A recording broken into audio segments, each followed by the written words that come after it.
dibuat dari tembaga. Ada sikit kesan karat dan macam kesan darah kering pada mata pedang tu. Abang Gandhi dan Mak Chop renung mata pedang.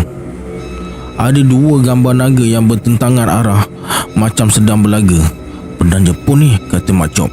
Abang Gandhi hanya mengangguk. Pozi yang tengah cari pucuk paku dekat seberang sungai terus menuju ke kemah. Malam tu, lepas makan malam, mereka duduk dekat luar kemah, dekat unggun api. Suhu malam tu memang sejuk. Sesekali Pozi ke sungai perhatikan jerat yang dipasang yang tadi. Kalau ada tersangkut ikan baung ke atau ikan lampam.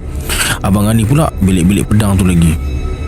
Malam tu bulan penuh, tapi disebabkan dalam hutan, cahaya bulan tak begitu ketara, terlindung oleh pokok-pokok besar dekat kiri kanan sungai. Kemudian Pozi masak air dalam bilik kecil untuk buat kopi O. Mak Chop duduk dekat muka kemah sambil balut rokok daun. Abang Gandhi bersuara, "Chop, kau macam dah tahu ada benda dalam lubuk tu. Macam mana kau tahu?" "Sebenarnya aku mimpi beberapa malam lepas. Aku nampak dua orang lelaki bergaduh tepi tebing sungai dekat pokok kasai tu." Menurut Mak Chop, dalam mimpi tu dia nampak jelas dan cam tempat tu. Salah seorang lelaki tu berpakaian macam askar Jepun. Dia pegang pedang dan libas ke arah seorang lelaki tua.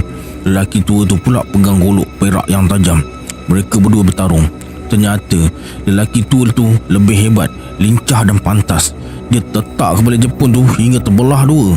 Dalam mimpi tu, Mak Chop nampak askar Jepun tu rebah dan jatuh dalam lubuk tu dengan tangannya masih pegang pedang. Dia tenggelam ke dalam lubuk dengan pedangnya. Lelaki tua tu gaib dan Mak Chop pun terjaga. Berpeluh-peluh badan Mak Chop. Mimpi tu betul-betul mengerikan. Bila dia tidur balik, bayangan mimpi tu datang lagi beberapa kali. Keesokan harinya, Mak Chop ceritakan mimpi tu pada Pak Man. Pak Man dulu pernah berkhidmat sebagai home guard dengan British masa zaman Jepun dulu. Pak Man lah yang cadangkan dia ke sini cari sesuatu dalam lubuk tu. Terlopong Abang Gandhi dengar cerita dari Mak Chop tu. Tiba-tiba permukaan lubuk tu bercahaya. Airnya membuak-buak macam ada sesuatu yang berputar dalam lubuk tu.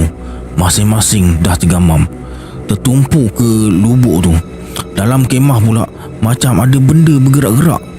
Mak Chop suluh dalam